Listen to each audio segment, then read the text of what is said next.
পৃথিবীতে এমন অনেক স্থান আছে যেখানে মানুষ আজও যেতে ভয় পায়। এই বন, দ্বীপ, দুর্গ বা শহরের ভেতর যেন লুকিয়ে আছে অদৃশ্য শক্তি, রহস্য এবং পুরনো অভিশাপ। প্রতিটি স্থান আমাদের মনে করিয়ে দেয় কিছু জিনিস বিজ্ঞানও ব্যাখ্যা করতে পারেনি। জাপানের ফুজি পর্বতের পাদদেশে অবস্থিত আত্মহত্যার বন আওকিগারা ফরেস্ট। শোনা যায় এখানে বহু মানুষ জীবনের শেষ আশ্রয় খুঁজে গেছেন। রাতের অন্ধকারে শোনা যায় ফিস ফিস নিঃশ্বাসের শব্দ, এমনকি অদৃশ্য কেউ ঘুরে বেড়াচ্ছে গাছের আড়ালে। ইতালির ভেনিসের কাছে অবস্থিত পভেগলিয়া আইল্যান্ড, যা একসময় প্লেগ আক্রান্ত মৃতদের ফেলার দ্বীপ ছিল। পরবর্তী সময় মানসিক রোগীদের ওপর পরীক্ষা চালানো হতো। আজও স্থানীয়রা বলেন রাতে দ্বীপের দিকে তাকালে নাকি শোনা যায় চিৎকার আর অদ্ভুত আলো জ্বলজ্বল করে। টাওয়ার অফ লন্ডন, শত শত বছর ধরে এখানে মৃত্যুদণ্ড, হত্যা এবং নির্যাতনের ইতিহাস। রাতের বেলা বলা হয় মাথাবিহীন প্রেতাত্মারা ঘুরে বেড়ায় করিডোরে। প্রহরীরা বলেন ভোরের আগে এই টাওয়ারের নীরবতা সবচেয়ে ভয়ের।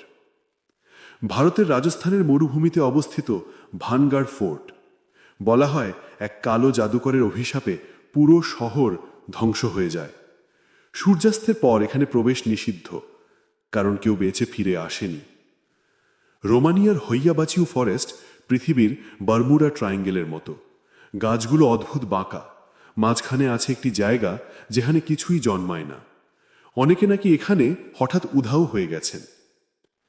প্যারিসের ক্যাটাকোম্বস, নিচে বিস্তৃত অন্ধকার টানেল যেখানে লাখ লাখ মানুষের অস্থি। যারা প্রবেশ করেছে অনেকেই আর বের হতে পারেনি।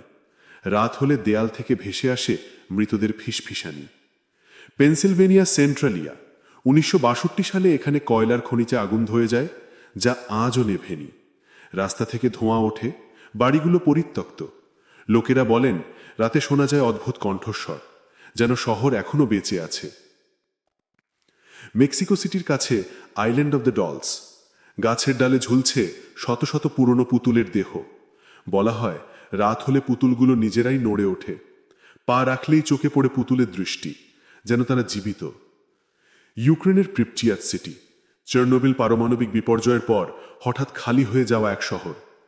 1986 সালের সেই ভয়াল বিস্ফোরণের পর এখানে সময় থেমে গেছে। রাইডগুলো নড়ছে না, কিন্তু বাতাসে এখনো এক অদৃশ্য মৃত্যুর গন্ধ ভাসে। লোকেরা বলেন রাতে কেউ কেউ অন্ধকার রাস্তায় ছায়ার মতো কিছু নড়তে দেখে। ক্যানাডা স্ক্রিমিং টানেল, একসময় সাধারণ ট্রেন টানেল, কিন্তু এখন ভূতের নামে কুখ্যাত। শোনা যায় এখানে এক কিশোরী আগুনে পুড়ে মারা গিয়েছিল।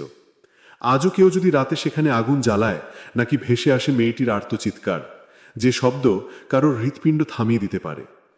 পৃথিবীর এই ভয়ঙ্কর স্থানগুলো শুধু ভয়ের গল্প নয়, বরং আমাদের অজানার দরজা খুলে দেয়।